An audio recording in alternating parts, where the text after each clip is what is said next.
논증함으로써 모든 사람이 죄인이라는 것을 밝혔습니다. 이제 이것을 다시 한번 정리해 봅니다. 왜 이방인이 죄인이 되었습니까? 여기서 죄라는 것은 사람 사이에서 범죄하는 것도 문제가 되지만 그것보다는 하나님과의 관계에서 문제가 됩니다. 사람들 사이에 저 사람은 참 의인이다, 의롭다 하는 소리는 들을 수가 있어도 하나님 앞에서는 그와는 또 별개의 문제입니다. 이방인들이 죄인이 된 것은 마음에 하나님을 모시기 싫어했기 때문입니다. 그들도 이 세상을 창조하신 하나님이 있어야 한다. 하나님이 존재해야 한다. 하나님이 존재하지 않으시면 이 세상에 이치나 만물의 이치를 설명할 수 없기 때문에 하나님을 인정하였습니다. 그러나 하나님보다는 자기가 왕이 되기 원하였고 그 때문에 우상에 빠졌습니다. 그 결과로 그들은 진리이신 하나님과 멀어져 어두움에 갇혔습니다. 온갖 탐심이 지배하는 자해가 되었고 서로 미워하고 시기하고 질투하고 끊임없이 죽이는 그런 세상이 되었습니다. 오늘날 우리의 모든 불행은 우리가 하나님으로부터 멀어진 데서 오는 겁니다. 그러나 유다인들은 이방인과 달랐습니다. 하나님을 잘 알았습니다. 하나님은 그들에게 자신을 계시하셨고 성경은 그 계시를 기록한 책입니다. 그들은 이 성경을 가지고 있었기 때문에 어느 누구보다도 어느 민족보다도 하나님을 가장 잘 아는 민족이 되었습니다. 그러나 그들은 성경을 가지고 있으면서 하나님의 말씀대로 살지 못하였습니다. 하나님이 그들을 선택하였다면 그 선택에 걸맞는 행동을 해야 합니다. 당연히 하나님을 마음의 주인으로 모시고 살아야 하지만 그렇게 하지 않았습니다. 겉으로는 하나님을 왕으로 모시는 척 하였지만 속으로는 그렇지 않았다는 것입니다. 마음속으로는 하나님이 왕이 아니라 자기 자신이 왕이다. 그렇게 생각했습니다.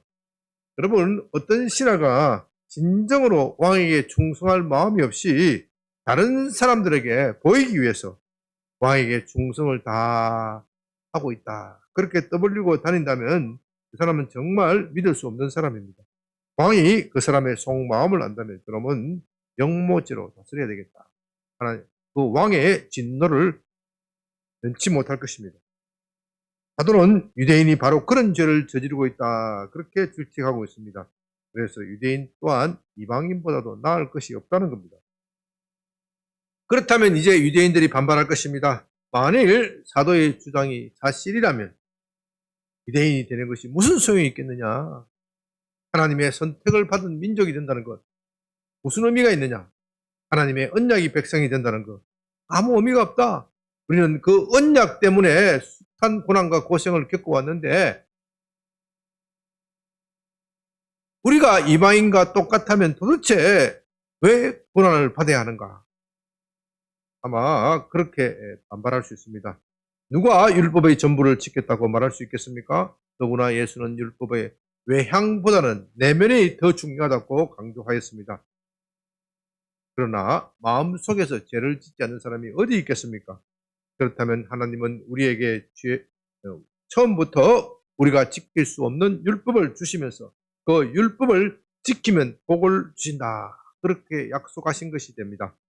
만일 그것이 사실이라면 하나님은 우리 인간을 가지고 희롱한 것, 장난친 것이 됩니다. 사도는 이제 이런 질문에 답하면서 그런 것이 아니라 논정하여 믿음으로 구원을 받는다. 믿음으로 어려워지고 은혜로 구원을 받는다는 진리로 우리를 안내하고 있습니다. 사도는 진리를 말함에 있어서 억지로 말하지는 않습니다. 먼저 그들의 이성에 설득하여 이해할 수 있도록 만들고 그런 다음 그 진리를 믿으라고 말합니다. 이 오늘 본문은 바로 이런 과정에서 일어나는 질문과 대답입니다. 사실 진리는 우리의 이성에 의하여 검증이 되어야 됩니다. 여기서 말하는 이성이라는 것은 수학이나 과학적 이성을 말하는 것이 아닙니다. 수학이나 과학적 이성을 가지고서는 하나님을 알 수도 없고 진리를 검증할 수도 없습니다. 오늘날 많은 문제가 일어나는 것은 바로 이 과학적 이성, 수학적 이성을 가지고 하나님을 판단하고 하나님을 검증하려고 하기 때문에 오늘날 우리가 많은 오류를 범하는 겁니다. 우리가 여기서 알고자 하는 지식은 과학적 지식이 아닙니다. 하나님의 세계는 영적인 세계에 관한 것이고, 과학적 이성이나 수학적 이성으로서는 결코 알 수가 없습니다. 과학적 이성, 수학적 이성은 보이는 세계이고, 그러죠? 영적 세계는 영적 이성으로 알아야 하는 것이지, 이 과학이나 도덕적 이성을 가지고, 과학적 이성을, 수학적 이성, 이런 것을 가지고 알 수가 없습니다. 이런 영적 이성을 우리는 도덕적 이성 또는 종교적 이성, 그렇게 부릅니다. 우리는 동물과는 달리 본능에 따라 살지 않습니다. 동물은 본능에 따라 사는 것이죠. 본능이 충족되었을 때 가장 행복한 상태입니다. 배부른 사자는요, 사냥을 하지 않는다.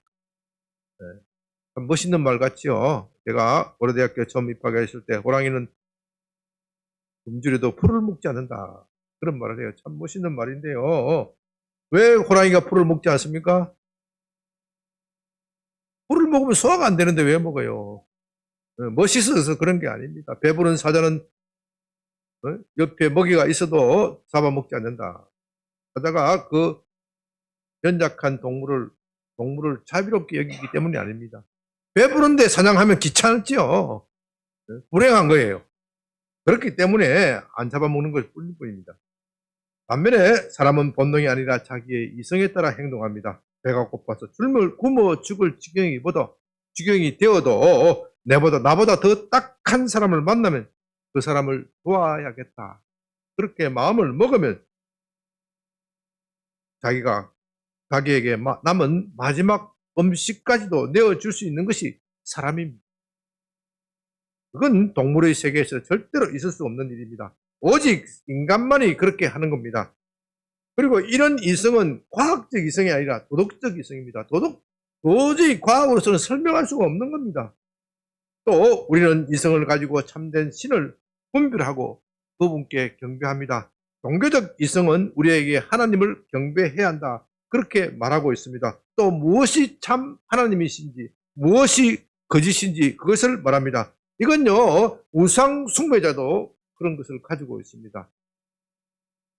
비록 그들이 타락한 이성을 가지고 있지만 여전히 이성을 가지고 있습니다. 우상 숭배자들 중에서 정말 우상이 신이다, 그렇게 믿는 사람은 어디 있습니까?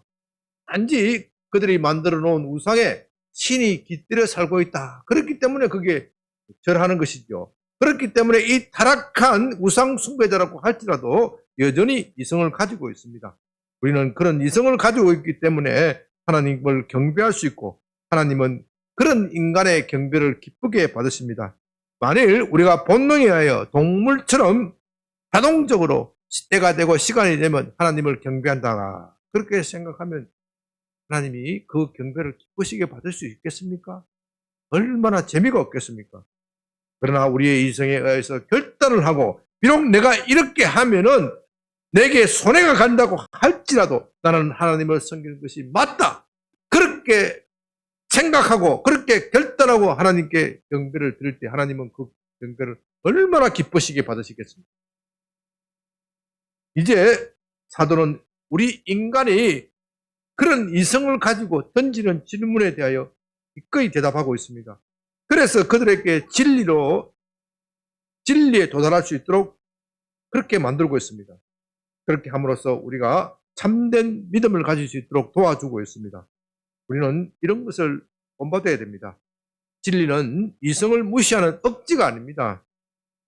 그냥 믿으라고 하는 것은 기독교가 아닙니다. 그건 사교가 하는 짓이지요. 이단이나 사교가 하는 짓입니다. 우리는 진리를 탐구하되 부지런히 탐구해야 합니다. 그래서 이번 여름의 수련회가 주제가 뭐라고 그랬죠? 하나님을 알자, 힘써알자. 하나님을 부지런히 탐구하고 연구하고 묵상하고, 그래서 참된 진리를 내 속에 소유해야 합니다. 그런 점에서 기독교는 이슬람교와 다릅니다. 이슬람교는 사람의 이성을 무시하고 맹목적인 신앙을 강요합니다. 어떤 사람은 이슬람은 평화의 종교인데 사람들이 오해하고 있다, 그렇게 말하지만 그건 전혀 사실이 아닙니다. 역사적으로 볼 때 이슬람교는 자신의 신앙을 폭력으로 강요하였고, 이것은 현대에도 여전히 변함이 없습니다. 아니, 더 심한 모습을 보이고 있습니다. 이건 제가 이슬람교를 깊이 연구했기 때문에 잘 알고 있습니다. 예를 들면요, 근대에 들어와서 무신론자들은 물론이고, 교회 내 신학적 자유주의자들이 기독교를 엄청나게 공격하였습니다. 흔히 말하는 이 고동비평 또는 역사비평을 가지고 기독교, 특히 성경의 신빙성을 비평하고 파헤쳤습니다. 모세가 홍해를 갈랐다. 그 역사적 증거가 어디 있느냐? 예수님이 오병이어로 5,000명을 먹였다. 보리떡 5개와 물고기 2마리로 5,000명을 먹였다. 그건 말도 안 돼. 이 말도 안 되는 건 말도 안 된다고 판단한 것은 무슨 이성이에요? 종교적 이성이에요? 과학적 이성이에요? 과학적 이성. 이 과학적 이성을 가지고 철저하게 성경을 파헤쳤습니다. 그래서 이 기적이 일어난 기록된 이 부분은 우리 과학적 이성으로 절대로 검증될 수가 없으니 이것은 빼고 남은 것만 믿어야 된다. 남은 건 뭐예요? 도덕적, 교훈적 이런 좋은 이야기. 내 옷을 내 몸과 같이 사랑하라. 이 좋은 이야기. 이런 것만 성경이지. 나머지 것은 구대의 사람들이 예수님이 하지도 않는 것을 멋지게 장식하기 위해서 가르친 것이다. 그게 역사비평이고 고동비평입니다. 그런 역사비평과 고동비평을 가지고 엄청나게 성경을 공격하였습니다. 그러나 제가 자세한 것을 이런 것을 말할 시간이 없지만요. 그런 고동비평을 다 기독교는 물리치고 오늘날 성경은 가장 우리 인간에게 여전히 영향력 있는 가장 파워풀한 책으로 우리에게 다가오고 있습니다. 제가 말하고자 하는 건 바로 이런 겁니다. 만일 이슬람교에 대해서 이렇게 고동비평이나 역사비평을 허용했다면 코란이 남아있었겠습니다. 결코 남아있습니다. 이 이슬람교는 그것을 알기 때문에 철저하게 이런 고동비평을 거부합니다. 고동비평을 하는 사람이 있다면요, 그 사람은 맞아 죽습니다.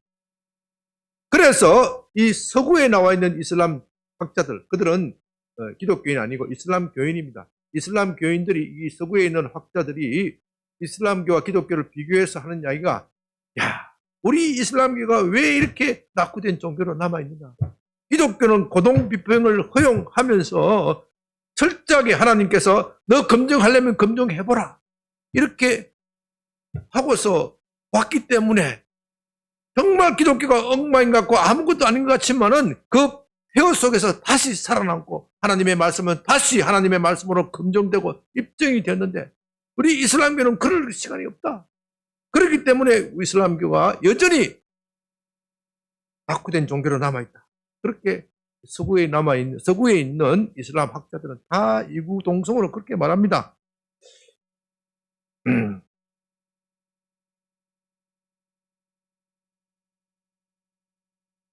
간혹 기독교와 이슬람교는 같은 종교가 아니냐, 같은 세상에 놓고서 말하는 사람들이 있는데요. 그건 전혀 아닙니다. 기독교와 이슬람교는 전혀 다른 종교입니다. 몰라도 한참 모르는 소리죠. 간혹 그리스도인들 중에서도 그런 헛소리를 하는 사람들이 있는데 전혀 맞지가 않습니다. 최근 대구에서 이슬람 사원 건립을 둘러싸고 주민들이 반대 투쟁을 하고 있습니다. 여기에 대해서 대구시장이 이슬람교와 기독교는 한 뿌리에서 나온 종교인데 그렇게 싸울 것이 아니다. 그런 식으로 말을 했다고 합니다. 그 말의 취지는 이해를 가지만은요. 그러나 기독교와 이슬람은 전혀 다른 종교입니다. 이슬람도 그것을 인정하지 않고 기독교도 인정하지 않는 말을 대구시장이 함부로 말한 것이지요. 그렇게 말하면요, 그런 식의 논리라면 사탄도 하나님이 창조하신 것이죠. 기독교와 사탄교가 같은 뿌리인데 다를 바가 없다. 그렇게 말하는 신성모독적인 말입니다. 만일 대구시장이 이 사우디아라비아 한복판에서 그런 말을 했다면 하면서 이슬람 교도들이여 기독교를 박해하지 말라. 그렇게 말했다면 어떤 일이 생길까요? 당장 이슬람 교도들이 돌을 들고 쳐버릴 것입니다. 그 사람이 대구시장이라고 해서 봐주지 않아요. 그러니까 그분은 이슬람 교도들도 기독교인들도 도저히 동의할 수 없는 말을 한 것입니다. 이슬람은 결코 질문을 용납하지 않습니다. 그러나 기독교는 언제든지 질문을 환영합니다. 사도는 진리를 탐구하기 위한 질문이라면 그것을 환영하면서 적극적으로 대답할 것입니다. 이제 이것을 생각하면서 본문을 살펴봅니다. 3장 1절 그런즉 유대인이 나음이 무엇이며 할례의 유익이 무엇이냐 범사에 말하니 우선은 그들이 하나님의 말씀을 맡았습니다. 첫째 질문의 내용은 이것입니다. 사도는 유대인들 또한 죄인이고 이방인보다 나을 것이 없다. 그렇게 논정하였지요. 그렇다면 유대인이 되는 것이 무슨 소용이 있습니까? 할례를 받아 언약의 백성이 되는 것은 무슨 소용이 있습니까? 그건 당연한 질문입니다. 여기에 대하여 사도는 그래도 유대인이 되는 것은 많은 유익이 있다. 그 중에서도 하나님의 말씀을 맡은 것이 가장 어떤 데는 이익이다. 그렇게 말합니다. 유대인이 되는 많은 유익에 대해서는 9장 4절 5절에서 상세히 나와 있는데요. 그들에게는 양자됨, 영광과 언약과 율법을 세우신 것과 예배와 약속들이 있고 조상들도 그들의 것이요 육신으로 하면 그리스도가 그들에게 나셨으니 그는 만물 위에 계셔서 세세 찬양받으실 하나님이십니다. 아멘. 사도는 유대인이 되는 것은 이처럼 많은 유익이 있지만 그 중에서도 하나님의 말씀을 맡았다. 이것이 가장 중요하다. 그렇게 말합니다. 그 이유는 말씀이 있어야 하나님을 알 수 있고 또 하나님께 나아갈 수 있는 겁니다. 기독교는 말씀의 종교입니다. 잘 들으셔야 돼요. 기독교는 말씀의 종교입니다. 이 말씀이 참으로 중요합니다. 우리는 하나님을 눈으로 보기를 원합니다. 또 눈으로 볼 수 없다면 환상 속에 꿈에서 환상 속에서라도 나타나기를 원합니다. 그러나 하나님은 너무나도 크신 분이기 때문에 우주를 창조하신 분이기 때문에 우리는 우리의 눈으로 볼 수도 없고 우리 꿈의 환상으로도 하나님을 볼 수가 없습니다. 어머니의 뱃속에 있는 아이는 어머니가 보고 싶어도 볼 수가 없습니다. 자기의 생명이 그린 어머니가 보고 싶어도 볼 수가 없습니다. 상상으로도 할 수가 없습니다. 그러나 어머니가 배를 만지면서 사랑한다 또 노래를 불러주면 아이는 그것을 온몸으로 느끼고 반응한다고 합니다. 제가 임신 안 해봐서는 잘 모르겠는데 그렇다고 합니다. 그래서 태교가 중요하다 그런 말도 하는 것이죠. 그와 같이 하나님은 오직 말씀으로 우리에게 계시할 수 있습니다. 말씀으로 우리에게 자신을 알려줄 수 있습니다. 우리의 눈에 보이는 어떤 것이라도 하나님을 보여줄 수 없기 때문에 말씀으로 계시하는 겁니다. 요한일서 4장 12절에서는 하나님을 본 사람은 아무도 없다. 하나님을 본 사람은 아무도 없다. 그렇게 말합니다. 그러므로 환상 중에 하나님을 보았다는 말은 믿어서는 안 됩니다. 환상 중에 천사나 다른 것을 볼 수가 있지만 하나님 본체는 볼 수가 없습니다. 왜냐하면 하나님은 우리 눈에 보이는 분이 아니기 때문입니다. 그런 점에서 유대인이 말씀을 가지고 있다는 것은 대단한 장점입니다. 그들은 이 말씀을 연구하고 묵상함으로써 하나님께 나아갈 수 있고 하나님으로부터 복을 받을 수가 있습니다. 이 세상에서 하나님께 나아가는 것보다도 하나님을 발견하고 그 안에서 사는 것보다도 더 중요한 것은 아무것도 없습니다. 3절 어떤 자들이 믿지 아니하였으면 어찌하리요? 그 믿지 않음이 하나님의 미쁘심을 패하겠느냐?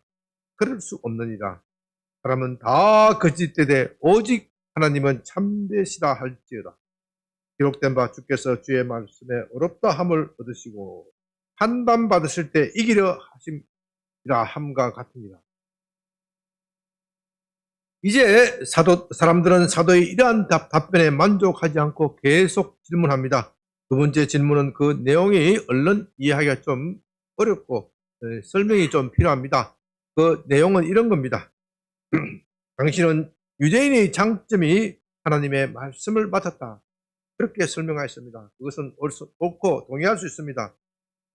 그런데 유대인들이 하나님의 말씀을 믿지 않아서 멸망받는다면 그것이 무슨 소용이 있습니까? 지금 유대인들 가운데 예수 그리스도를 받아들이지 않는 자들이 다수입니다. 지금 사도가 이 편지를 쓰는 시기는 그런 시기입니다. 그들이 그리스도의 신 예수님을 믿지 않아서 멸망당한다면 유대인이 하나님의 말씀을 맡았다는 것이 무슨 유익이 있겠습니까? 하나님은 믿을 수 있는 분입니까? 우리가 하나님을 신뢰할 수 있습니까? 그리스도가 유대인으로 태어났다는 것이 무슨 유익이 있습니까? 여기에 대하여 사도는 그런 것이 아니라고 하는 겁니다. 그들이 믿지 않아서 멸망당하는 것은 그들의 책임입니다. 그것을 가지고 어떻게 하나님께 책임을 돌릴 수 있겠느냐? 하나님은 무엇보다도 하나님은 그들이 믿지 않으면 멸망당한다고 경고하셨습니다. 구약 성경에 보면 수많은 경고가 납니다. 메시아를 보내어주고 너희가 그 메시아를 믿지 않으면 멸망당한다는 그런 경고가 수도 없이 나옵니다. 하나님은 선지자를 보내고 경고하시고 또 경고하십니다. 그들이 믿지 않으면 멸망당할 것이다.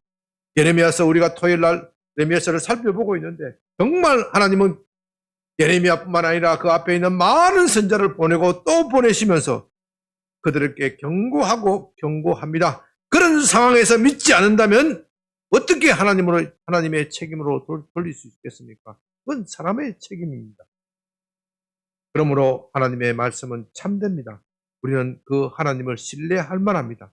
사람은 다 거짓되지만 오직 하나님만이 참되십니다. 결과적으로 우리의 불의는 하나님의 어려움을 더욱 선명하게 드러낼 뿐입니다. 왜냐하면 하나님이 그렇게 말씀하셨기 때문입니다. 5절 그러나 우리 불의가 하나님의 의를 드러나게 하면 무슨 말 하리요? 내가 사람의 말하는 대로 말하노니 진노를 내리시는 하나님이 불의하시냐? 결코 그렇지 아니하리라. 만일 그러하면 하나님께서 어찌 세상을 심판하리요?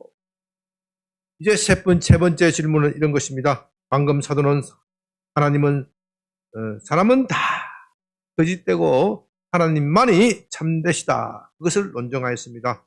그래서 제가 우리의 불의가 하나님의 어려움을 더욱더 선명하게 드러내는 장식이 되는 것이다. 그렇게 설명하였죠. 그렇다면 질문한 사람이 이렇게 묻습니다. 우리의 불의 때문에 하나님의 참되심이 더욱 선명하게 드러났다면 우리의 불의가 하나님의 영광을 드러낸 것이 되지 않습니까? 그렇죠? 그렇다면 하나님이 어찌하여 우리의 불의에 대하여 진노를 하시는 겁니까? 우리는 하나님의 영광을 드러내었기 때문에 오히려 칭찬을 받아야 하는 것이 아닙니까? 좀 까다로운 질문인 것 같지만 사실은 별로 까다롭지 않습니다. 왜냐하면 그 질문 자체가 말이 안 되는 질문이기 때문입니다. 여러분 한번 생각해 보십시오. 어느 나라 법에서나 살인을 하지 말라. 살인은 금하게 되어 있습니다. 따라서 살인죄를 지으면 극형의 처벌을 받습니다.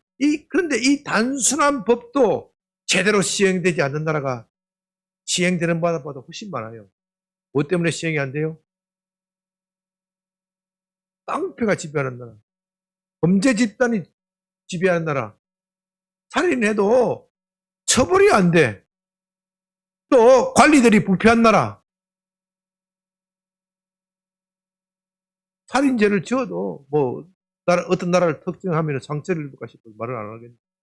옆에 있는 그런 나라 있잖아요. 네? 제대로 집행이 안 돼. 심지어 말이지 사형수도 바꿔치기 한다 그러잖아요. 말이 안 돼. 말이 안 돼. 그런데 이 대한민국에서 어떤 사람이 살인죄를 지었고 그 사람이 백도 많고 힘도 많고 그렇지만 대한민국의 사법부가 그 사람을 정죄하였다, 단죄하였다, 그렇게 처벌하였다고 생각해 봅시다. 그건 대한민국의 법이 공의로운 것임을 만천하에 드러내는 것입니다. 그렇다면 그 사람은 대한민국을 빛낸 사람입니다. 그렇죠? 그 사람을 정죄하는 것이 맞습니까? 틀립니까? 그렇게 묻는 것이나 마찬가지라는 거죠. 이건 누구나 다 개변이라고 말할 것입니다. 그것은 한마디로 말하면 성과 악을 뒤섞어 놓는 것이고 질문 자체가 아예 성립되지 않는 겁니다. 한마디로 그것은 대답할 가치조차도 없는 겁니다. 그래서 사도는 이런 것이 아니라고 단호히 말해버립니다. 만일 그렇게 된다면 하나님께서 어떻게 세상을 심판하시겠느냐? 만일 그렇게 된다면 어떻게 법관이 살인죄를 처벌할 수 있겠느냐? 그것은 선과 악을 뒤섞어 놓는 질문이고, 그렇게 되면 심판의 기준이 없어지게 됩니다. 이 세상에 선도 악도 구분이 없다, 그렇게 말하는 것이 됩니다. 세상에 이렇게 생각하는 사람들이 많아요. 너무도 많아요. 그래서 헷갈리는 거예요. 선과 악이 구분이 없게 되면 어떻게 되는 줄 아세요? 나중에 그래도 질서는 유지돼야 되기 때문에 뭐가 질서를 유지합니까? 힘, 힘. 그래서 예수 믿지 않는 사람들은 그렇게 힘을 가지려고 정치적 권력을 가지고 온갖 발악을 하는 거예요. 이렇게 되면요, 더 나아가서 창조주 하나님과 피조물이 부유물인 인간이 서로 구분이 없게 되는 겁니다. 그렇게 되면 하나님께서 어떻게 이 세상을 심판할 수 있겠습니까? 그렇게 되면 이 세상은 다 지옥으로 떨어지는 겁니다. 7절, 그러나 나의 거짓말로 하나님의 참되심이 더 풍성하여 그의 영광이 되었다면 어찌 내가 죄인처럼 심판을 받으리요? 또는 그러면 선을 이루기 위하여 악을 행하자 하지 않겠느냐? 어떤 이들이 이렇게 비방하여 우리가 이런 말을 한다고 하니 그들은 정죄받는 것이 마땅하니라. 이 네 번째 질문은요, 세 번째 질문에 대한 대답에 만족하지 않고 계속 밀고 나가는 사람입니다. 계속 질문하는 사람입니다. 말꼬리를 넘어지면서 계속 질문합니다. 당신은 지금 우리 거짓 때문에 하나님의 참되심이 더욱 풍성하게 나타났다고 대답했습니다. 그렇다면 왜 우리가 죄인이 되어 심판을 받아야 합니까? 우리는 비록 우리가 의도한 것이 아니지만 어쨌든 하나님의 영광을 드러내는데 기여한 것이 아닙니까? 하나님의 영광을 기여한 우리가 어떻게 처벌받아야 합니까? 또 우리가 하나님이 참되시다는 것을 더욱 선명하게 드러내려고 한다면 어떻게 해야 돼요? 죄를 지어야 돼요. 죄를 범해야 합니다. 그런데 우리가 그렇게 하나님의 영광을 드러내기 위하여 죄를 범하였는데 하나님이 우리를 처벌하신다면 그건 옳지 않는 것이 아닙니까? 그러나 이것은 개변이죠. 정말 대답할 가치도 없는 겁니다. 하나님은 우리의 죄악 가운데서도 선을 만들어내시는 기막힌 능력을 가지고 계시지만 그렇다고 해서 그 악을 행하는 사람에게 이 사람이 자신의 그 악행이 합리화되는 것이 아닙니다.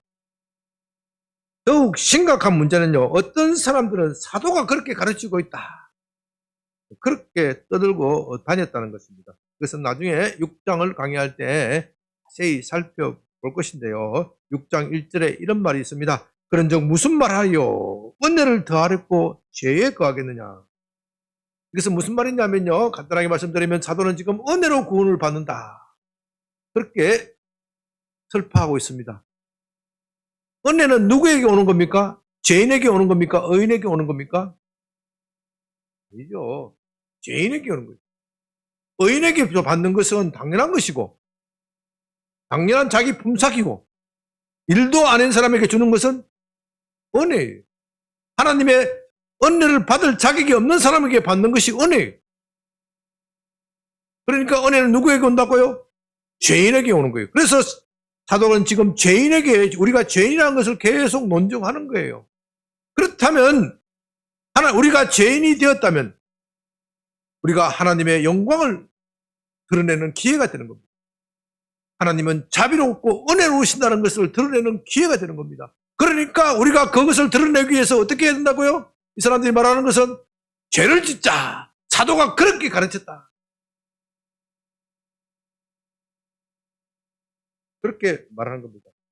나 사도는 여기에 대해서 결코 그렇지 않다고 말합니다. 질문 자체가 말이 안 된다. 그런 말도 안 되는 질문에는 대답할 가치도 없다. 그런 사람은 지옥에 가는 것이 마땅하다. 정죄받아 마땅하다는 말이 그 소리입니다. 그런 질문을 빙자하여 기독교 진리를 어지럽게 하는 사람은 정죄를 받는 것이 마땅하다. 하나님은 더 이상 그런 사람에게는 자비를 베푸지 않는다. 이 말씀을 정리합니다. 제가 서두에서 기독교는 사람의 이성을 존중하는 신앙이고 진리를 탐구하기 위하여 던지는 질문에 대하여 언제든지 환영한다고 말씀드렸습니다. 그래서 사도가 그런 진리를 알고자 하는 마음에서 던지는 질문에 대하여 성실하게 답변하고 있는 겁니다. 그러나 그것이 아니라 말꼬리를 잡고 넘어지는 사람이 있습니다. 진리를 알아서 납득이 되었으면 그것을 성복해서 자기 마음속에 넣어야 되는데 말꼬리를 잡고 넘어지는 사람이 있어요. 진리를 아는 것에는 관심이 없고 그냥 진리를 무너뜨리는데 거기에만 관심이 있는 사람들이 있습니다. 그런 점에서 셋째, 넷째 질문은 그 질문의 한계선을 넘어선 것입니다.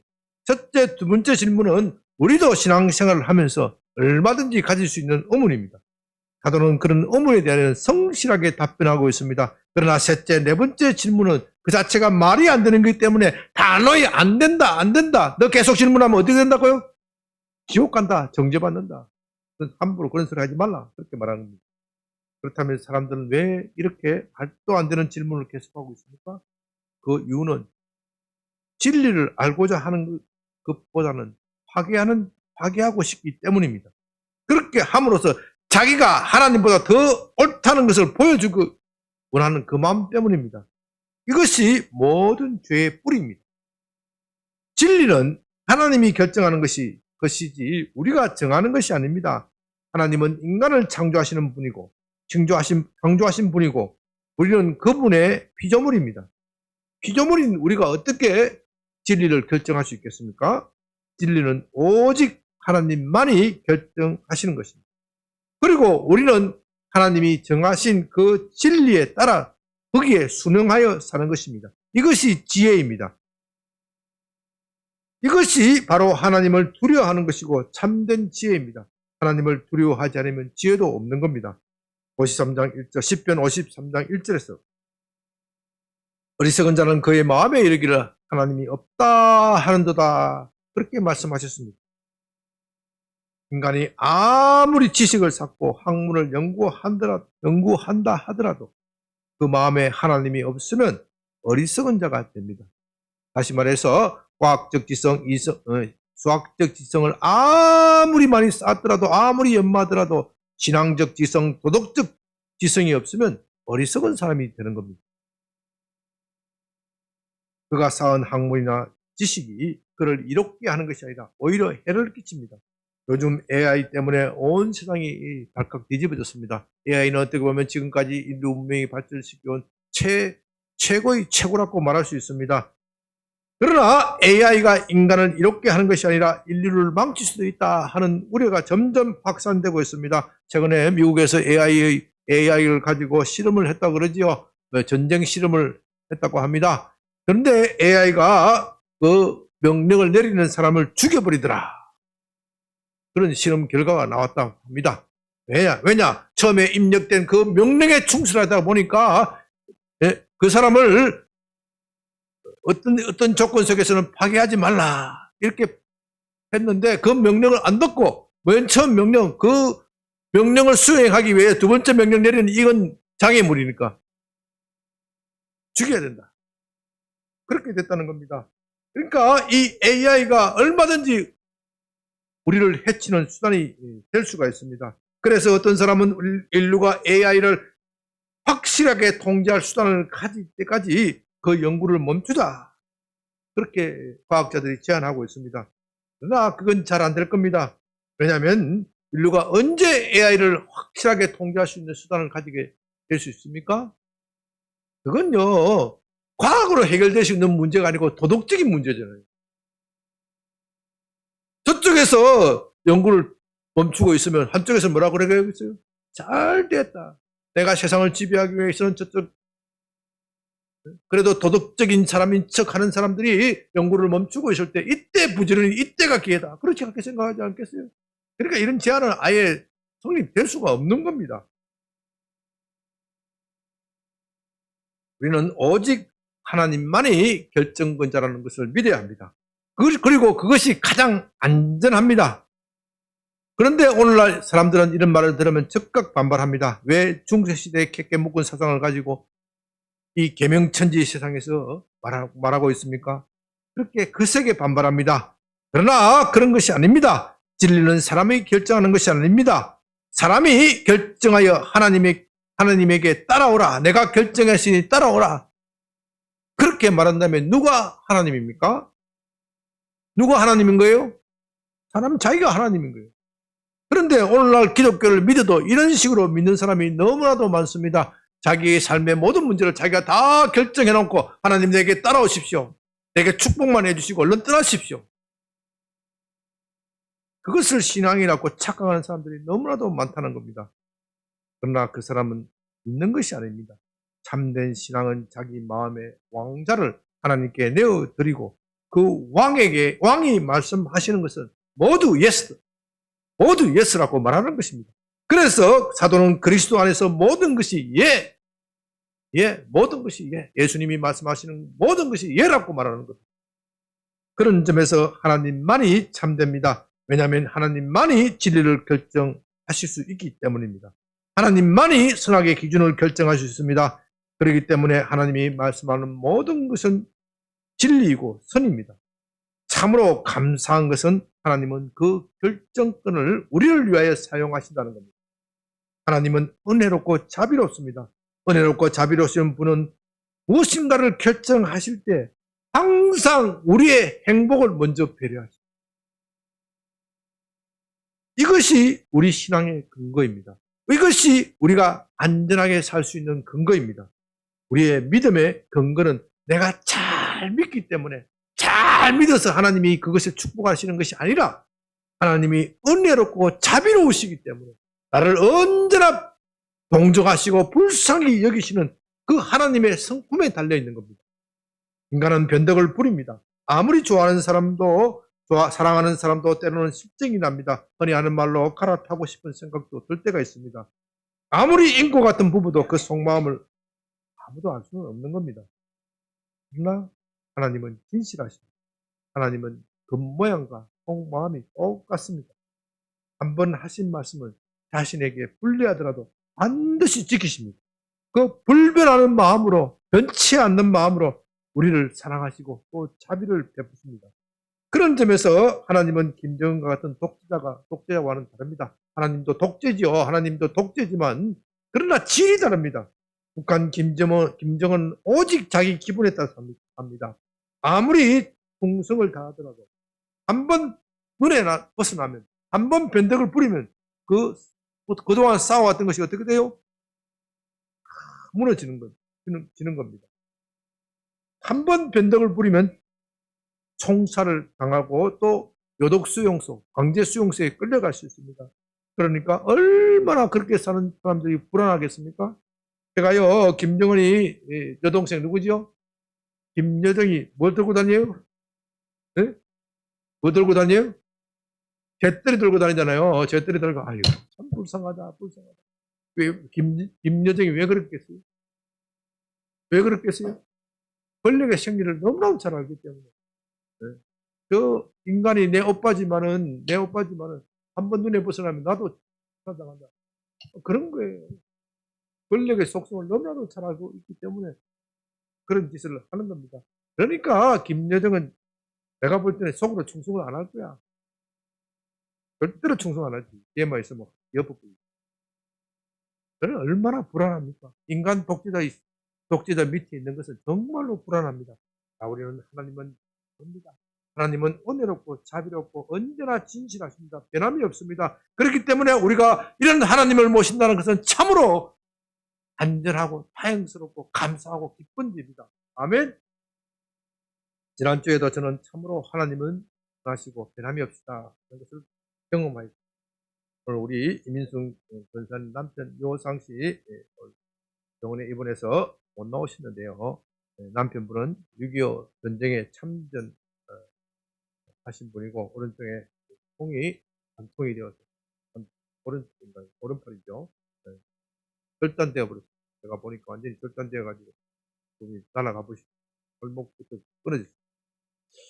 이 한평생을 그렇게 살았으니까 얼마나 힘들겠습니까?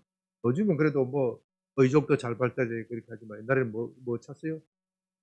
제갈꼬리 탔어요. 제갈꼬리. 네, 제갈꼬리 타는 사람 보면 정말 무서워요. 예. 요즘에는 그런 분들이 잘 살아갈 수 있도록 국가에서 배려도 잘 해주고 또 장애인이 잘 대우해 줍니다. 그러나 50년대, 60년대 그런 분들은 정말 살기가 힘들었습니다. 직장 잡기가 힘들었습니다. 나라를 위해 몸을 바쳤지만 나라는 그들을 위하여 해줄 것이 없어서 먹고 살기가 힘들었습니다. 저희 집에도 상위군이 밥을 얻으러 먹으러 오는 것을 자주 보았습니다. 그런 험한 인생을 살았으니 얼마나 힘들었겠습니까? 연세가 90이 넘었습니다.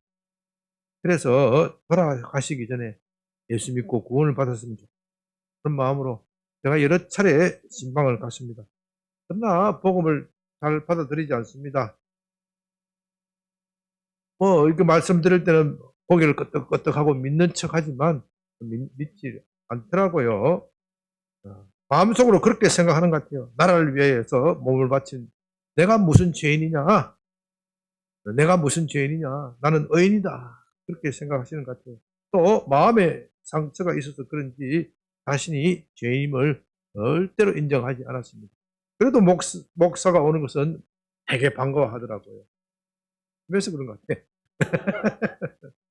근데 지난주에는 아무래도 이번 건강 상태를 봐서 오래 가지 못할 것이다 하는 생각이 들어서 신방을 갔습니다. 몸이 이미 많이 쇠약해져서 말도 제대로 하기 어려운 그런 형편이었습니다. 함께 예배를 들으면서 찬송가 488장 이 몸의 소망이란 노래를 찬송을 불렀습니다. 그런데 놀랍게도 참 흥얼거리면서 그 찬송을 따라합니다. 저는 여러 번 신방을 했지만 한 번도 찬송하는 것을 듣지 못하였습니다. 그러면서 하시는 말씀이 제가 아주 어렸을 때 공책 타기 위해서 교회를 간 일이 있는데 그때 배운 노래다. 그래서 따라 불렀다는 겁니다. 참 신비로운 일이죠. 지난주에는 응급실로 들려가셨는데요. 임금사님에게 그렇게 이야기했다고 합니다. 나 같은 죄인도 용서받을 수 있느냐. 저는 그것을 보고 그분이 비록 공책을 타러 교회 갔지만은 그 교회 가면은 그냥 공책 주는 것이 아니라 뭐 해야 된다고요? 신앙 고백해야 준다고 그랬겠지 않겠어요? 네? 그 억지 같던 그 신앙 고백도 들으시고 원하시려고 하는구나. 얼마나 참 은혜롭고 자비로우시고 신실하신 하나님이십니다. 이것이 우리의 신앙의 근거입니다. 우리는 비록 힘이 들어 하나님의 손을 놓더라도 하나님은 결코 우리 손을 놓지 않으십니다. 왜냐하면 하나님은 참되고 진실하시기 때문입니다. 이것이 우리의 신앙의 근거입니다. 이런 하나님을 모시는 우리야말로 참으로 행복한 사람입니다. 아멘.